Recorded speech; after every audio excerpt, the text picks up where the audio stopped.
Halo, selamat datang. Hari ini kita akan ngobrolin soal sebuah perubahan yang gede banget, yaitu gimana peran seorang guru sekarang ini berubah total di tengah gempuran dunia digital. Kita akan lihat kenapa guru bukan lagi sekedar Google berjalan, tapi justru harus jadi jangkar emosional buat murid-muridnya. Oke, kita mulai dengan pertanyaan yang agak nyeleneh ya. Pernah nggak sih ngerasa kalau fokus kita tuh makin pendek, lagi ngerjain sesuatu, tiba-tiba udah buka aplikasi lain? Walaupun kedengarannya kayak bercanda, pertanyaan ini sebetulnya membuka sebuah krisis yang sangat nyata. Dan ini dia angkanya. Rata-rata rentang perhatian manusia di tahun 2025 diprediksi cuma 8,25 detik. Serius, 8,25 detik. Itu lebih cepat dari kita ngirim satu chat lengkap.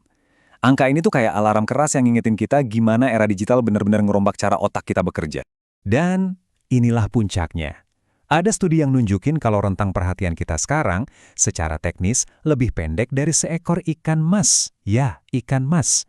Ini bukan lagi mitos buat nakut-nakutin, tapi gambaran nyata dari krisis perhatian global yang lagi kita hadapi bareng-bareng. Terus, kok bisa begini sih? Apa penyebabnya? Nah, kita masuk ke bagian pertama. Kita bakal bedah sebuah fenomena yang saya sebut tsunami informasi. Dan gimana kebiasaan scrolling tanpa henti itu secara fundamental mengubah sirkuit di otak kita, terutama otak generasi muda. Jadi, tsunami informasi itu apa sih? Ini bukan cuma soal banyaknya info ya, tapi ini soal aliran data yang nggak pernah berhenti, super cepat dan sengaja dirancang buat merebut fokus kita. Akibatnya, muncul yang namanya kemiskinan perhatian.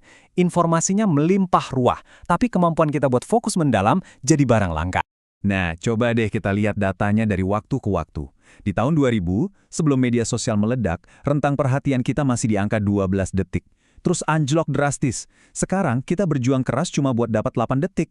Ini bukan sekedar angka loh. Ini adalah bukti nyata terkikisnya kemampuan kita buat berpikir dalam, buat merenung. Sebuah pergeseran besar dalam cara kita memproses dunia. Lalu gimana dunia pendidikan merespon ini semua? Sayangnya seringkali responsnya itu ya salah kaprah. Kita masuk ke bagian berikutnya yang menyoroti kenapa cara ngajar model lama itu udah nggak relevan lagi. Kenapa? Karena sekarang setiap fakta bisa dicari dalam hitungan detik. Slide ini merangkum semuanya. Coba lihat perbandingannya. Di kiri, ada adu pintar. Ini cara lama. Fokusnya apa? Numpuk informasi sebanyak-banyaknya. Gurunya jadi satu-satunya sumber kebenaran. Sekarang, bandingin sama yang di kanan. Adu bijak. Fokusnya geser total, ke transformasi karakter.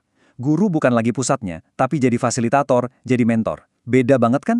Jadi intinya tuh begini, mesin pencari kayak Google bisa kasih kita fakta, kasih kita apanya. Tapi Google nggak bisa ngajarin kita soal konteks, soal nilai moral, soal kebijaksanaan.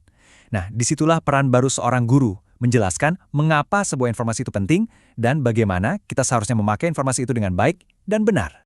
Pergeseran inilah yang melahirkan sebuah konsep baru yang kuat banget.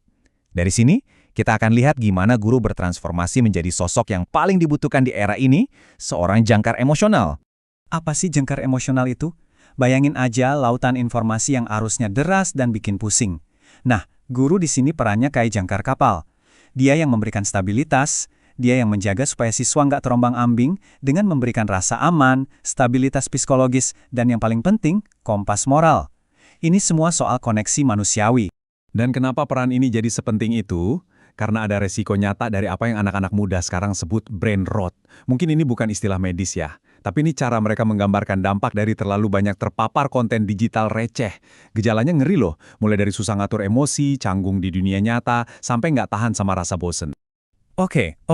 Konsep ini mungkin kedengaran bagus di atas kertas, tapi gimana cara nerapinya di dunia nyata? Apa ini cuma teori doang? Tentu enggak. Di bagian ini, kita akan lihat gimana paradigma baru ini udah mulai diwujudkan dalam kurikulum modern.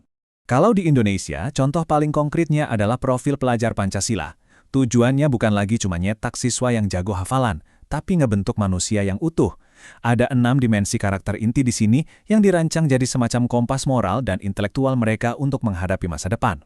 Dan lihat deh, betapa relevannya profil ini di era digital. Siswa yang punya kemampuan bernalar kritis gak akan gampang kemakan hoax. Yang punya akhlak mulia, tahu cara bersikap sopan dan beretika di dunia maya. Dan yang mandiri, bisa ngatur diri sendiri biar gak kecanduan gadget. Ini adalah skill-skill esensial yang jadi perisai mereka. Semua ini bukan cuma teori, tapi beneran dipraktekkan lewat program seperti P5 atau pembelajaran berbasis proyek. Jadi, siswa nggak lagi cuma duduk manis jadi konsumen informasi. Mereka didorong buat aktif, turun tangan, menciptakan solusi buat masalah nyata di sekitar mereka. Mereka berubah dari konsumen pasif jadi kreator aktif. Tentu saja perjalanan menuju perubahan ini nggak mulus-mulus saja. Ada banyak banget tantangan di depan. Yuk kita lihat apa saja rintangan utamanya dan gimana kira-kira kita bisa melewatinya. Iya, transformasi ini jelas nggak tanpa hambatan. Pertama ada kesenjangan digital. Nggak semua murid dan sekolah punya akses yang sama. Kedua ada tantangan pola pikir guru. Ini soal mengubah kebiasaan dari yang tadinya penceramah di depan kelas menjadi mentor. Dan yang paling penting, semua ini butuh pelatihan dan dukungan terus-menerus, yang sayangnya seringkali masih kurang. Tapi, bukan berarti kita nggak bisa berbuat apa-apa. Ada solusi-solusi praktis yang bisa dimulai dari ruang kelas. Ini dia 5 pilar strategisnya. Mulai dari bikin jadwal detox digital, sampai guru jadi kurator konten yang baik. Kuncinya adalah membangun komunikasi dua arah yang tulus, mengimbanginya dengan stimulasi dunia nyata, dan yang paling krusial, menciptakan sinergi antara rumah dan sekolah.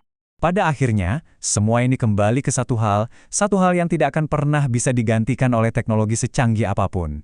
Seperti kutipan ini, sentuhan manusiawi, bimbingan dan kepedulian tulus dari seorang guru itulah obor yang menyalakan api semangat belajar sejati di dalam diri seorang anak.